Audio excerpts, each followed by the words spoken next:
What are your thoughts on open marriage/open relationship?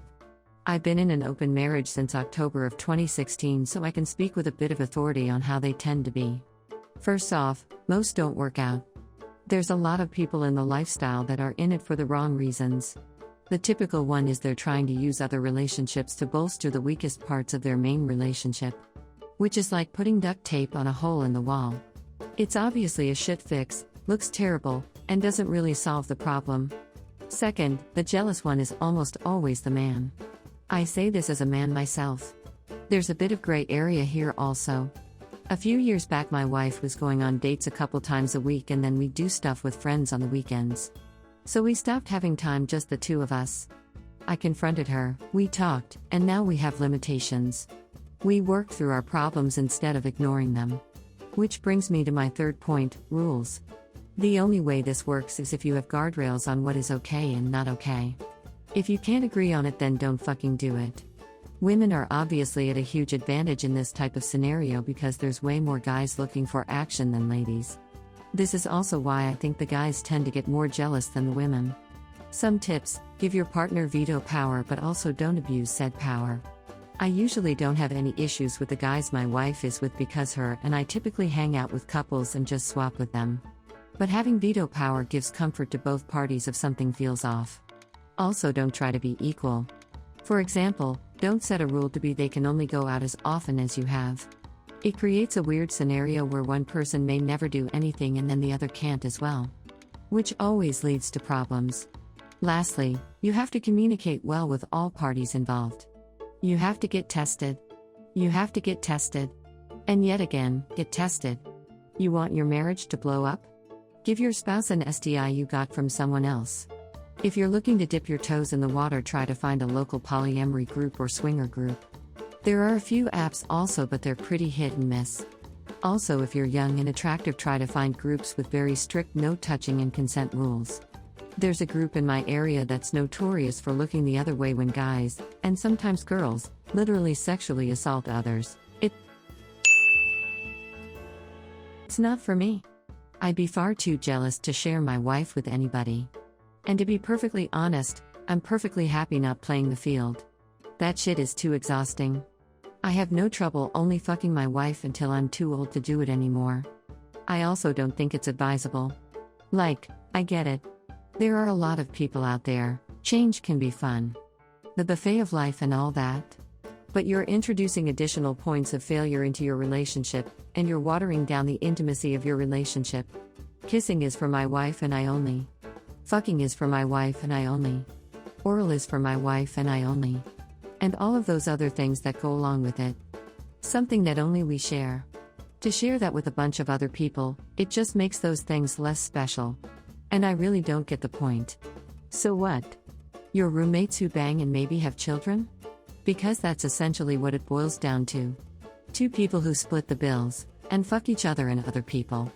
That being said, it's none of my business what anybody else wants to do. While I think it's ill-advised, I would never tell another person or couple how they should live their own lives. My boss always bragged to everyone on the office that he had an open marriage.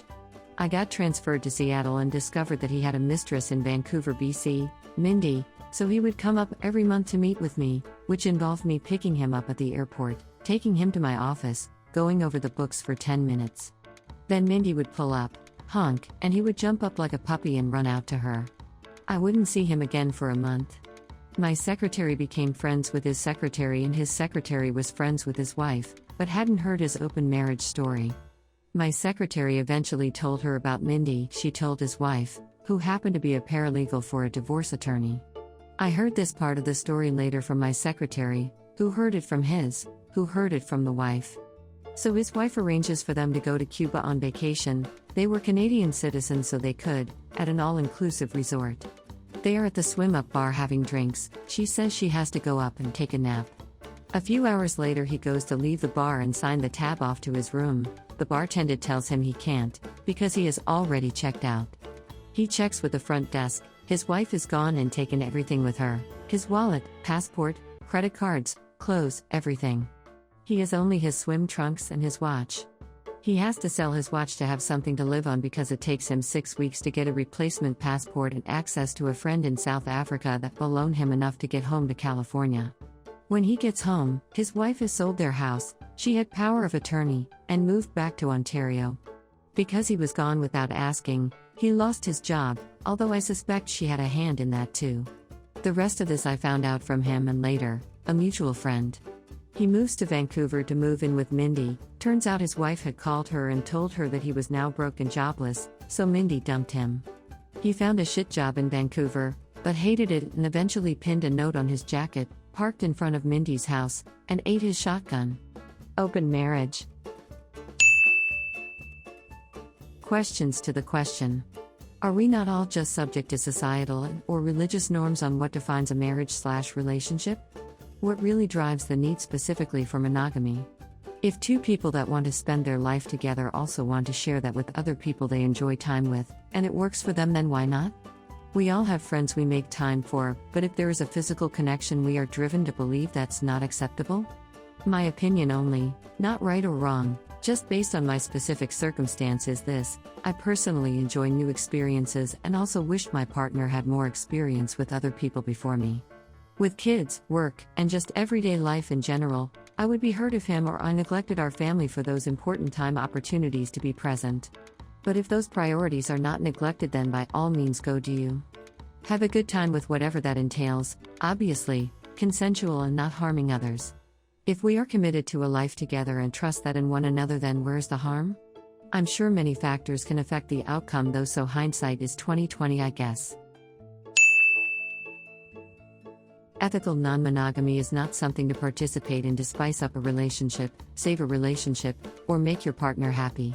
Ethical non-monogamy, ENM, requires a lot of discussion, maturity, openness, trust, respect, transparency, and labor. There need to be rules and boundaries, reasonability, understanding, honesty, and patience. I'm not here to write a whole guidebook for ENM, but my point is that there's a lot more that goes into it than a lot of people actually practice, engage in, or even think about.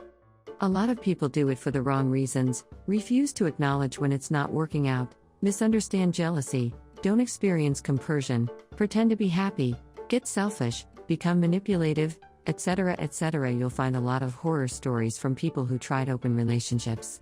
Most of those people didn't know what they actually wanted, weren't properly prepared/mentally ready for it, or they made any number of mistakes related to the stuff I listed above.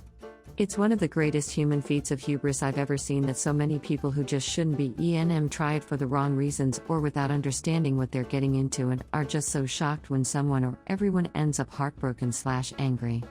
ENM does work for many. Practicing ENM responsibly by mutually committing to the well-being of all involved, being mindful and considerate, accepting jealousy in yourself and others and learning how to work through it, communicating openly, and respecting each other is most of a great recipe for open relationship success.